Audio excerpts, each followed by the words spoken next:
choked out with a knee on his neck. We were able to witness this event occur on national television. And it took the entire world to call out for justice, just to get a conviction in this case with Mr. George. Now, everybody thinks because of the conviction that it is over with. And it's not. There has not been any meaningful change. It is true that the death of George Floyd woke up the nation, and in fact the world. But nothing has truly changed. In fact, think about what has happened since the conviction of Chauvin. Even here in South Carolina, we watched an individual lose their life in Charleston. Even in Anderson, we saw a video of a young man being killed in a detention center. Even in the city where George Floyd was murdered, during the trial, we saw an individual get shot and killed. During the trial.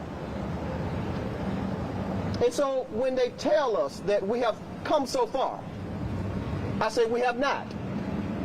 See, it's okay to march and protest, and that did allow us to get a conviction.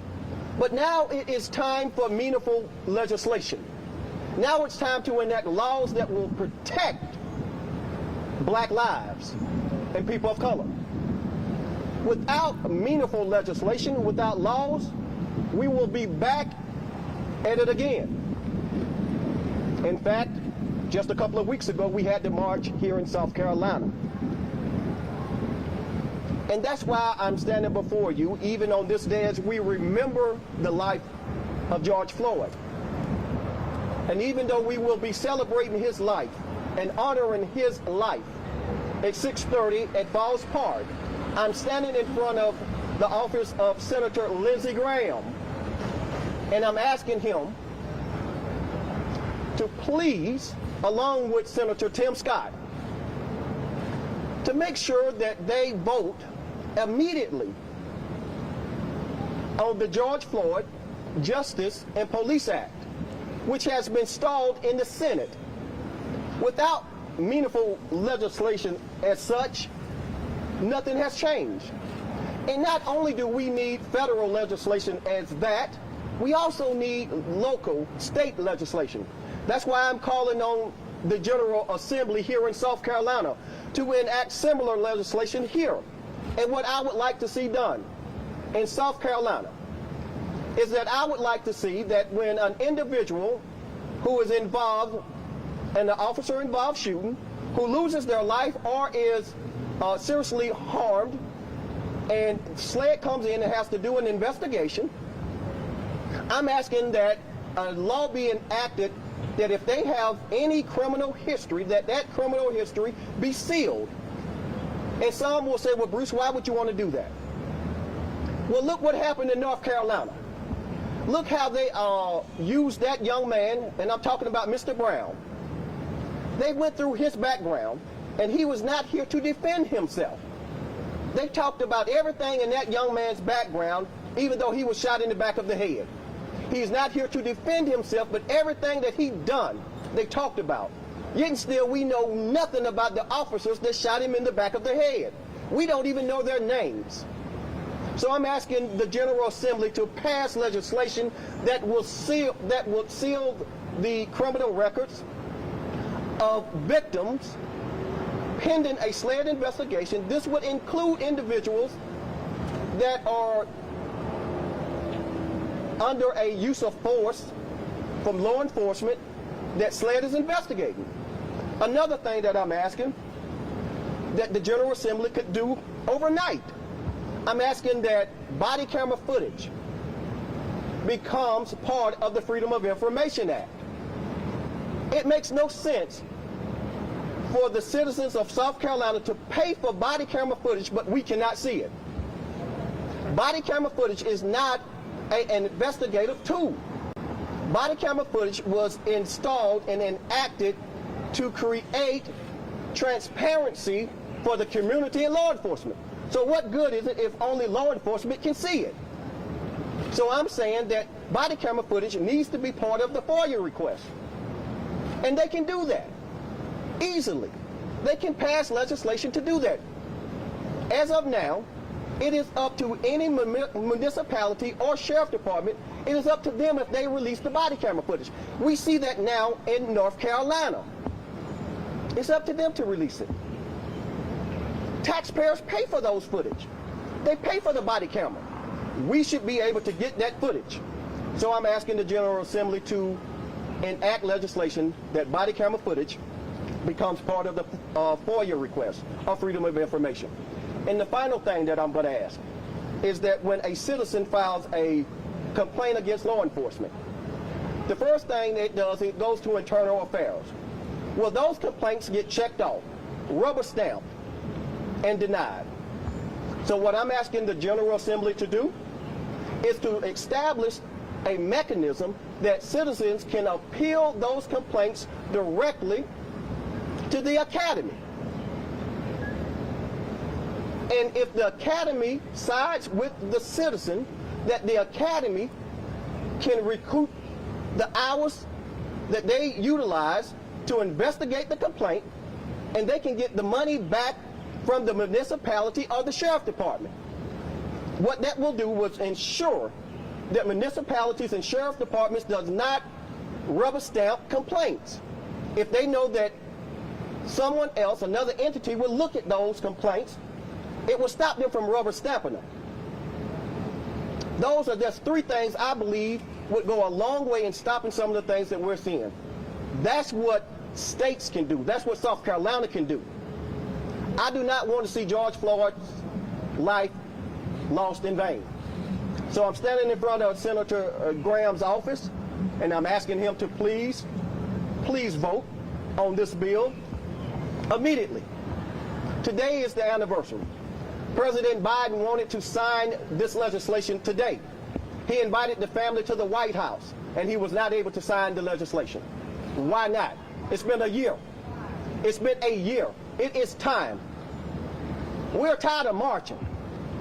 We're tired of seeing these lives lost. It's time to put a stop to it.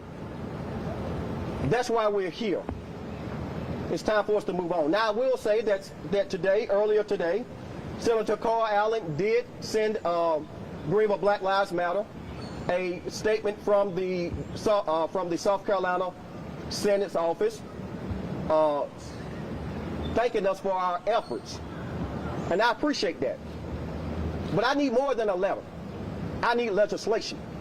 And I'm here to tell you that the Black Lives Matter movement, because we know that some of these elected officials, they came out to our protests, they came out to our marches, they rode our coattails, and they got elected, and they got into these offices, and now we don't see them. We're going to hold them accountable. We're tired of seeing these mothers bury these children, and now they're missing in action. We're going to start holding them accountable.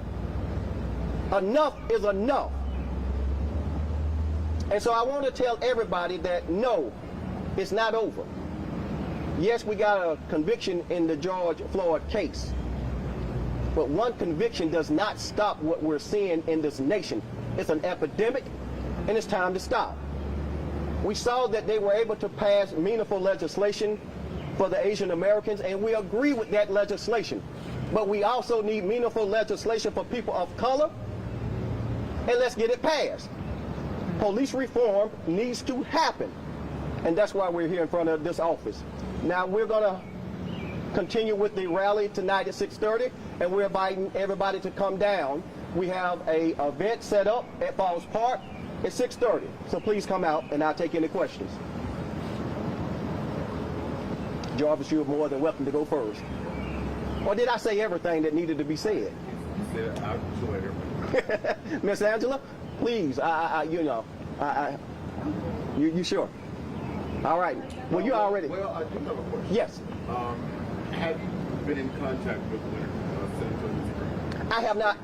I have not. Now, I was able to get in touch with Congressman. Well, I wouldn't say get in touch with Congressman Tillman. I think I accidentally ran into him, and I don't think he was happy with the invitation that I invited him to come out tonight.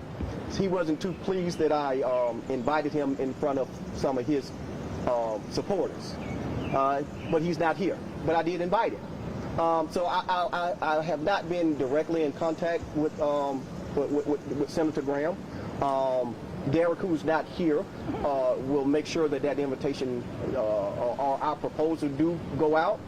But I'm also concerned with our elected local officials, because we also need something passed in South Carolina. We have a host of problems statewide. Look at some of the bills that have been passed instantly. Open carry, heart bill, heart, and then execution by firing squad. All of these things, but South Carolina still doesn't have a hate crime statute. They wouldn't even be willing to look at the Heritage Act. What is wrong with South Carolina? So, I'm just worried, and I think we need to do some things. And so, but we do plan to make sure we reach out. You talked about accountability and having the Criminal Justice Academy involved in this process. Last week I saw you at the meeting, other black law officers. What's your message to the community so that we can all build a bridge and work on that together, so we can all learn how to be cohesive? I think that's the biggest thing, so that we got to stop, first of all, infighting. I think that needs to stop. I think we all need to build a network. Look, I do things different than other people, and all of us think differently, and that's all right. Just because we think differently, do things differently, doesn't mean that we're not trying to obtain the same goal. And I think once we understand that, and understand that we're still, all of us are working for the betterment of the community. I don't dislike law enforcement. And so that is one of the themes that gets put out. Just because I have on a Black Lives Matter shirt doesn't mean I dislike law enforcement. What it means is that I am willing to hold law enforcement accountable. That's all it means. I don't care what the treatment is, as long as it's equal and fair across the board. That's what I'm seeking. That's all I ask for. I don't want you to treat me better, but don't treat me any different. Treat me the same. And people say, well, Bruce, we need to retrain law enforcement. No, we don't. Because I know for a fact that when law enforcement go in different communities, the outcome is different. So how come you can't treat, when you go into Chanticleer, how come you can't treat the residents of Boulder Creek the same way you treat the residents in Chanticleer? We don't see these shootings and these types of arrests because I know the same type of criminal activity happens in that community. There are more drugs being sold in Chanticleer than in Boulder Creek. But all the arrest happens in Boulder Creek. You know why? Because you're looking for it. Go to Chanticleer and look for it. You know why? Because we have judges and lawyers that live in Chanticleer. Treat everybody the same. Treat everybody equal. And that really doesn't have to be a race issue. That's a class issue. The wealthy always get treated a little better. Well, stop treating people better. Treat us equally and treat us the same. And we can get somewhere. Your zip code should not matter how much justice you get in America. And we have got to stop these two justice systems in America, especially here in South Carolina. If we stop that, that's the reform, and I talked about it last year. If you want to reform, if you want justice reform, you know what you can do? Stop treating people differently. That's the reform. You don't have to do nothing else but simply stop treating people differently. If we do that, we can fix a lot of problems. I'm sorry, I took off. Don't get me to preaching up here. Y'all good? Okay.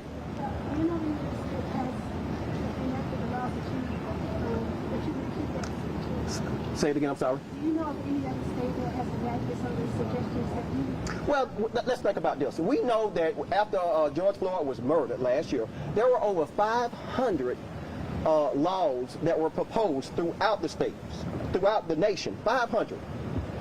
Well, guess how many were passed? 50. So everybody was ready to do something, but not a damn thing happened. And it's been a year now. It's been a year. So everybody was waiting. And yes, George Floyd woke up the nation. He was even able to tickle the conscience of white America because they came out with us. But now everybody's willing to say it's over with, and let's go back to the same status quo. And it is not over. People are still dying. Did y'all see the video that was just released of the young man that was tortured to death that nobody knew about because the tape was hid and someone leaked it? That happens all the time. So we're still dealing with this, and nobody really wants to just stand up and call it out. It is not over with, and we're still fighting the same fights. It is sad that I took a picture of us marching up and down Main Street last year, and someone took the color out of it. It was in black and white, and they put it up to some of the marches from Dr. King, and you could not tell the difference. Why the hell are we still fighting the same fights that Dr. King fought, and he's dead? We should not be fighting those same fights. And I do not want to leave this earth and my children have to march and protest fighting the same fights that I'm fighting. And I damn sure don't want to fight the fights that I know I can win. I want to fight the fights that need to be fought in this America because I love this country. I just want this country to please love me back. And that's why I'm here. And I hope I didn't over answer your question. But I'm a little passionate about it. We good? Y'all have a blessed one. How you doing? Just need Jarvis to get you all teed off. Is that what it is? We're going to go down here and we'll back to this. We're going down to the pieces down to the... I can give you my workshop phone number.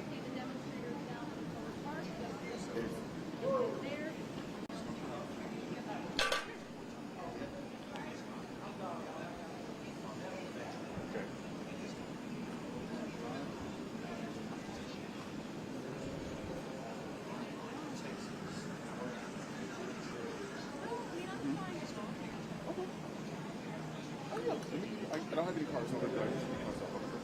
It's 864.